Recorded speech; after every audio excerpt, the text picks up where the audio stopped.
Your position's been eliminated due to restructuring, Deborah declared, her gaze fixed on her tablet. The words hit me like a physical blow. 19 years with Atlas Industries, and this was my farewell. A stark conference room, with security personnel subtly positioned nearby. My name is Richard Miller, 62 years old, a seasoned financial controller at a manufacturing firm that once produced top-tier industrial machinery before falling under the sway of venture capitalists. Nearly 2 decades spent meticulously maintaining the company's financial records, ensuring every figure was flawlessly accurate. We'll require your access card and parking permit, Mark stated, pushing a plain cardboard box across the table. Security will escort you to retrieve your personal belongings. I offered a curt nod, refraining from protest or pleas, merely observing Deborah's perfectly polished fingernails drumming impatiently on the polished table. Is there anything you wish to say, Richard? Her tone implied an expectation of tears or outrage, some emotional display to ease her conscience. No, thank you for the opportunity, I replied, my voice even. I rose, adjusted my tie, and tucked my worn leather briefcase under my arm, a gift from my late wife, a memento from 15 years past, before cancer claimed her. Before I immersed myself in spreadsheets and quarterly reports as a refuge from the crushing silence of our empty home. Human Resources will contact you regarding your retirement package. Mark emphasized the word retirement, the deliberate inflection unmistakable. We both understood I was 5 years shy of full benefits. The security guard, Kevin, appeared embarrassed as he accompanied me to my office. I'm sorry about this, Mr. Miller, he whispered as I carefully wrapped a cherished photograph of my deceased wife in tissue paper. It's not your fault, Kevin, I assured him. I left my access card on my desk, but kept my briefcase close. Inside resided a flash drive containing 3 years of meticulously gathered documentation, every irregular vendor payment, every suspicious wire transfer, every abruptly canceled audit. Deborah and Mark believed they were purging the old guard, eliminating an accountant who posed too many questions about the newly emerging consulting fees and departmental budgets. What they didn't realize was that I had been diligently documenting everything since Deborah misplaced those vendor verification forms. Since Mark began sidelining anyone who dared question the new executive expense policy. I walked through the lobby, past colleagues who suddenly found their footwear intensely captivating. 19 years of unwavering loyalty ended with a cardboard box and averted gazes. Only upon reaching my vehicle did I permit myself a small grim smile. They assumed I was leaving empty-handed. I was leaving with everything they desperately wanted concealed. I hadn't always been naturally suspicious. The initial 15 years at Atlas had been rewarding. I joined when the company was still family-owned, under the leadership of the elder Arthur Atlas, a man who personally inspected production quality each morning before even touching his coffee. Numbers never lie, Richard, he used to say. People do. Your responsibility is to ensure our figures reflect the truth. After Arthur's retirement, his son sold the company to investors. Changes were gradual at first. Minor corners were cut. Cheaper materials were used. Equipment maintenance intervals were extended. Nothing overtly alarming. Then came the rebranding. New leadership emerged, boasting a new vision. Deborah arrived from a multinational corporation with a reputation for aggressive expansion. Mark followed 6 months later, extolling the virtues of corporate culture evolution. I gave them the benefit of the doubt, until the first quarterly review under their stewardship. These vendor payments don't align with our received inventory, I pointed out. Deborah offered a chilling smile, revealing all her teeth. We're shifting suppliers, it will even out. It didn't. My follow-up emails remained unanswered. Then came the executive retreats. The consulting fees paid to companies with untraceable registration records. Business reports contained duplicated charges that were inexplicably always approved. I began keeping detailed notes. I created a second set of books, the authentic ones. I backed up everything off-site. Not because I planned any action, but because Arthur's words constantly echoed in my mind. Numbers never lie. Meanwhile, the workplace transformed. Younger employees with connections to Deborah or Mark received promotions. Staff found themselves reassigned, or subtly pressured towards early retirement. Gary from procurement visited my office after discovering invoice inconsistencies. Something's amiss, Richard, he whispered. 2 weeks later, Gary was gone. Performance issues, the announcement claimed. My daughter Emily noticed the change in me. You're working late every night, Dad. What's going on? I couldn't bring myself to confide in her. Emily had just become a partner at her law firm. She didn't need my burdens. Just busy season. I lied. But last month, when Mark reorganized the finance department, placing his unqualified nephew between me and all executive financial approvals. I knew my time was limited, so I made copies. I secured evidence. I created a chronological record of every questionable transaction, every policy change that eroded financial safeguards. Not for revenge, because someone needed to uphold what Arthur had taught us. Numbers don't lie. The full weight of my situation crashed down as I pulled into my driveway that afternoon. For the first time in nearly 2 decades, I had no obligations the following morning, no reports to review, no month-end close to prepare for. I remained in my car for a considerable time, staring at my front door. My house felt different, alien, despite no changes. I placed the cardboard box on the kitchen counter and poured myself a generous measure of the whiskey I reserved for special occasions. This certainly qualified, though not in the manner I'd envisioned my career concluding. The phone rang. Emily. Dad? Tina from accounting just contacted me. She said you were dismissed. What happened? I provided her with a sanitized version. Restructuring. Position eliminated. Standard corporate jargon. That's preposterous, my daughter declared, her legal instincts kicking in. They can't do that after 19 years without just cause. We should file. No, I interrupted gently. No lawsuits. But Dad, trust me on this, Emily. I took a slow sip of whiskey. Some battles aren't fought in courtrooms. After we disconnected, I went to my home office and turned on my computer. The flash drive from my briefcase contained everything, meticulously organized by date, incident type, and monetary value. 3 years of financial manipulation, neatly cataloged with supporting evidence. I opened a new document and began typing. Not an angry missive. Not a threat, just a straightforward factual summary of my observations. Times, dates, amounts.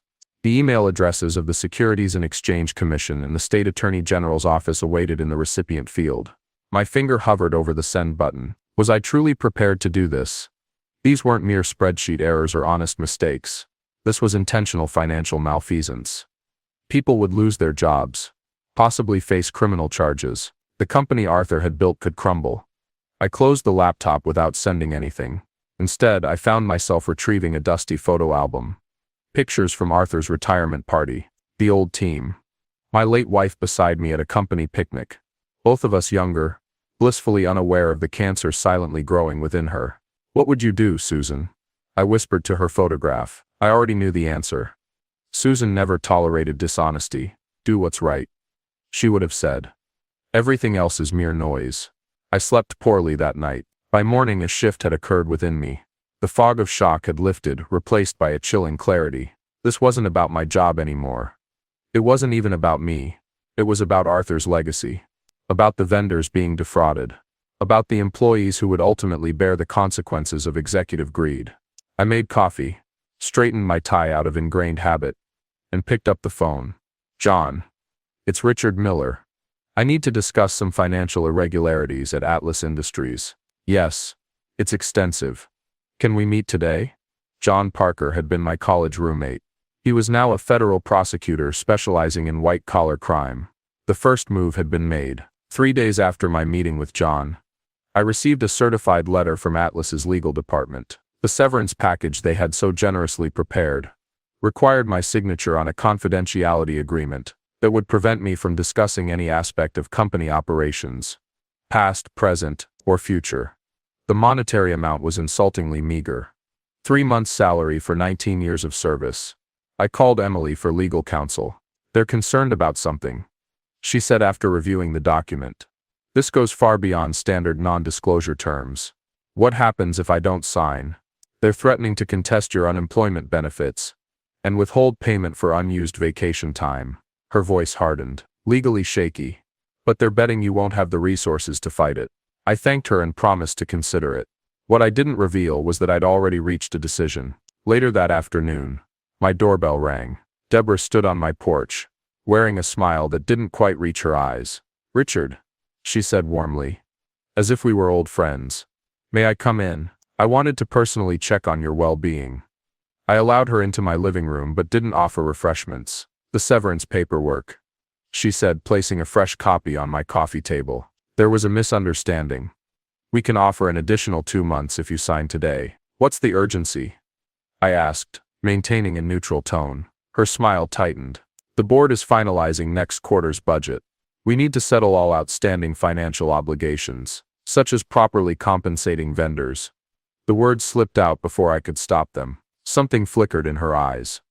I'm not sure what you mean. The Wilson invoices, I said carefully. The ones that appeared in the system without corresponding inventory receipts. Clerical errors, she replied smoothly. Already addressed. And the consulting payments to Stellar Partners, the company that shares an address with your brother-in-law's home office. The room's temperature seemed to plummet. Deborah's smile vanished entirely. I'd be cautious with accusations, Richard, especially unfounded ones that could be interpreted as defamatory.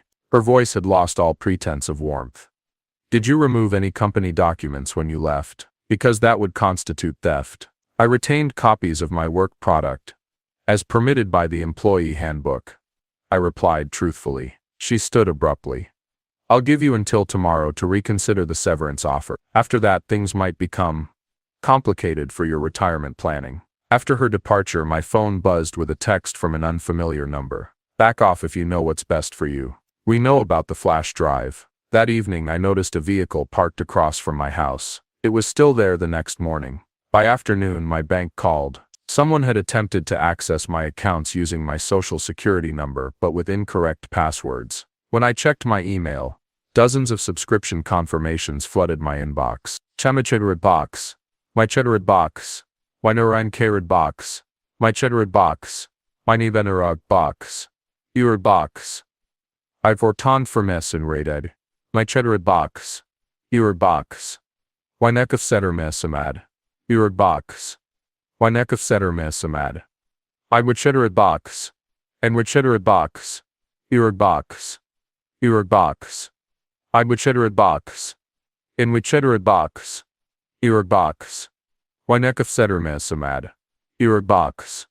Wynekov setter mes. Services I'd never subscribed to, all demanding immediate payment. It was clear. They were sending a message. They could make my life difficult. They could ruin my credit. They could watch my house. I called John again. They're retaliating, I told him. Aggressively. Expected, he replied calmly. But concerning. It suggests there's more than just sloppy bookkeeping. Forward me everything. The severance offer. The text. The unauthorized access attempts. Document the surveillance. What about my evidence? Is it sufficient? His words told me everything. It's compelling, Richard. But corporations like Atlas have armies of lawyers who will claim these are isolated incidents or accounting errors. We need more. Someone on the inside. I hung up feeling more isolated than ever. They were watching me, pressuring me, and I lacked the ammunition to fight back. Not yet. Anyway, a week after Deborah's visit, I received a call from my former assistant, Teresa. Her voice was hushed, anxious. Can we meet somewhere? Not publicly. Not at your house. We arranged to meet at my brother's cabin an hour outside of Springfield. He was in Arizona for the winter. The place would be empty. Teresa arrived, looking exhausted, constantly checking her rearview mirror as she pulled in. They're conducting a full audit, she said, without preamble once we were inside. But it's not a legitimate audit. They're altering records, Richard. Backdating approvals, creating paper trails that never existed. How do you know this? They brought in consultants from Mark's old firm. They don't realize I can access the system logs. They're still using your old credentials. She pulled out a flash drive. I've been documenting everything. The before and after. I stared at the tiny device. You're risking your job. They're already planning to eliminate my position next month. Found that out when they accidentally copied me on the restructuring email. What Teresa showed me surpassed my worst suspicions. This wasn't just creative accounting or inflated executive compensation. Atlas had systematically overcharged government contracts, falsified certification documents for parts that didn't meet safety standards, and fabricated inventory to inflate the company's valuation. There's more, Teresa said, pulling up an email chain. They're preparing to sell the manufacturing division to a private equity firm. The employees won't know until it's done. The pension fund? Her expression confirmed my fears. They've been raiding it for over a year. If the sale goes through, there won't be enough to cover obligations. Hundreds of families, retirement plans built over decades, all at risk. Who else knows about this? Just the executive team. And now you. She hesitated. And someone else, I think. David from Quality Control started asking questions last month. He disappeared a week before you did. Fired? That's the thing. There's no termination paperwork. His employee file indicates he resigned, but his badge was never returned, and his desk was cleared out overnight. A cold dread settled in my stomach. Have you heard from him? No. His phone goes straight to voicemail. On the drive home, I couldn't escape the feeling that we were dealing with something far more sinister than financial fraud. The surveillance vehicle was gone from my street when I returned, but that didn't reassure me.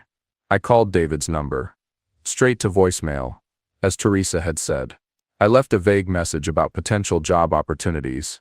Then I called John again. We need to accelerate our actions, I told him, explaining Teresa's revelations. This changes everything, he agreed. The pension fund angle significantly elevates this. I'll speak with my superiors tomorrow. But Patrick, he paused. Be careful. If they're manipulating records on this scale, they're desperate. Desperate people make dangerous choices. That night I couldn't sleep. I kept thinking about David. About Arthur Atlas, who had trusted me to maintain his company's financial integrity. About the machine operators and warehouse staff who had dedicated decades of service, relying on pensions that were being systematically plundered. At 2 a.m., a security system alerted me to movement in my backyard. By the time I reached the window, whoever it was had vanished. But my home office window was slightly ajar. They weren't just watching anymore. They were sending another message. Nowhere was safe. I didn't wait for them to make another move. By dawn, I was executing a plan I'd been developing since Teresa's revelations. First, I moved all my evidence, my documentation and Teresa's, to 3 separate secure locations. One set went to Emily, with instructions to open only if something happened to me. Another went into a safety deposit box at a bank beyond Julia's reach. The third I encrypted and sent to John, with a separate key delivery. Next, I contacted Gary from procurement, who had been dismissed months before me. We met at a diner in a neighboring town. I've been anticipating this call, he said grimly, after I explained the situation. I found the same discrepancies, started asking questions. Next thing I know, I'm being escorted out for violating company policy. Did they threaten you afterward?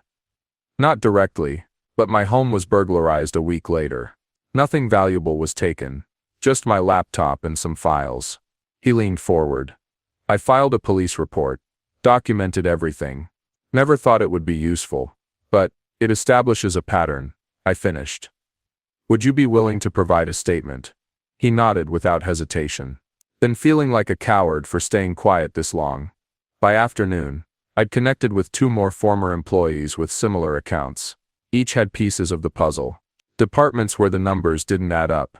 Reports that disappeared from tracking systems. Safety concerns that were suppressed.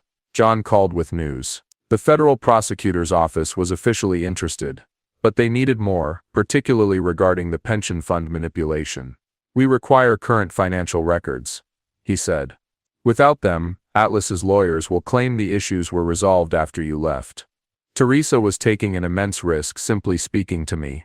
Getting her to extract more documents might put her in real danger. That's when my phone rang.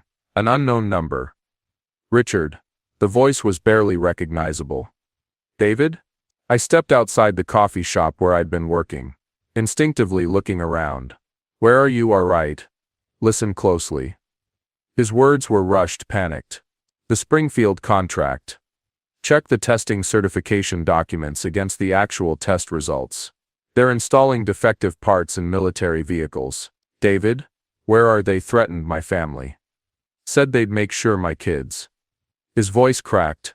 I'm leaving town, but someone needs to stop them before someone gets killed. The line went dead. Military contracts. Defective parts. This wasn't about money anymore.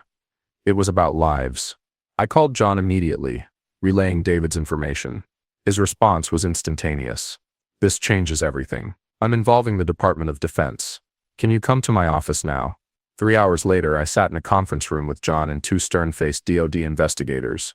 I presented everything: the financial fraud, the document manipulation, the pension fund depletion, and now the military contract corruption. We'll require your full cooperation, one investigator stated. This investigation will become highly visible, very quickly. I understand. Your safety may be compromised. We can arrange protection. I shook my head. I have a better idea. The next morning I called Deborah directly. "I've been reconsidering that severance package," I said, keeping my voice submissive, defeated. "I'd like to discuss terms." "A wise decision," she replied, poorly masking her satisfaction. "Come to the office tomorrow, 9 a.m. We'll finalize everything." "Actually," I countered, "I'd prefer a more neutral location. The Lakeside Hotel. They have private meeting rooms." She hesitated, then agreed. What she didn't know, the Lakeside was already teeming with federal agents, rooms wired for recording, and every entrance under surveillance. The trap was set, and Deborah was walking right into it. The Lakeside Hotel's Magnolia room felt unnaturally silent. As Deborah reviewed the paperwork I'd brought, her attorney sat beside her, occasionally whispering in her ear. "This all appears to be in order," she finally said, sliding the non-disclosure agreement across the table. "Just sign here, and we can put this unfortunate situation behind us." I looked at the document, 12 pages of legal jargon, designed to silence me forever. Beside it sat the severance check, 5 months' salary for 19 years. "Before I sign," I said carefully, "I'd like to clarify something. This agreement covers all company matters, correct? Including the pension fund irregularities in the Springfield military contract." The attorney stiffened. Deborah's smile faltered momentarily. "All company matters," she confirmed smoothly. "Standard language." I nodded, reached for a pen, then paused. "One more question. Does this cover my obligation to report federal crimes I've witnessed?" "What are you implying?"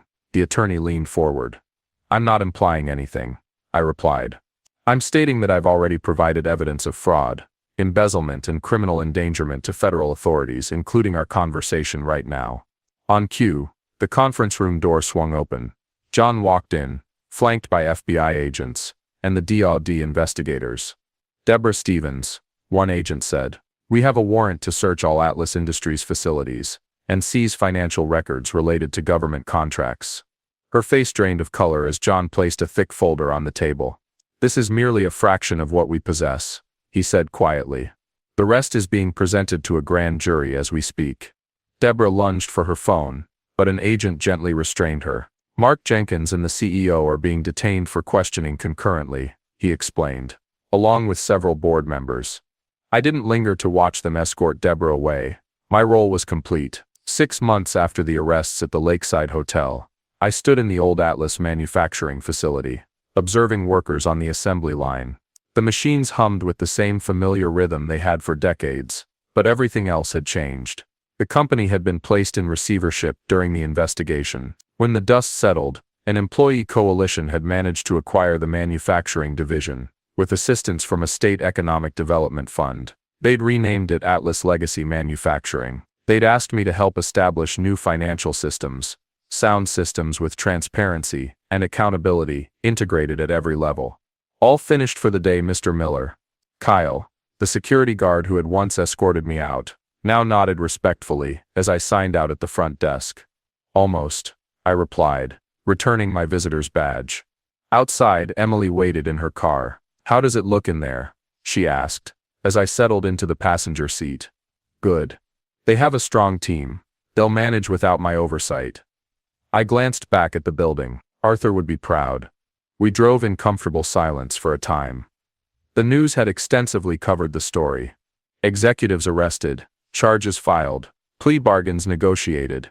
The pension funds had been partially recovered. Not everything, but enough that most retirees wouldn't lose their homes. Deborah and Mark were awaiting trial. The CEO had turned state's witness. The story had faded from the headlines, replaced by newer scandals. "Any regrets?" Emily asked as we pulled up to my house. I considered the question carefully. "No," I finally answered. "I didn't do it for revenge. I did it because it was the right thing to do." That evening I archived my files on Atlas. The entire story was documented, preserved, but I no longer needed to carry it with me.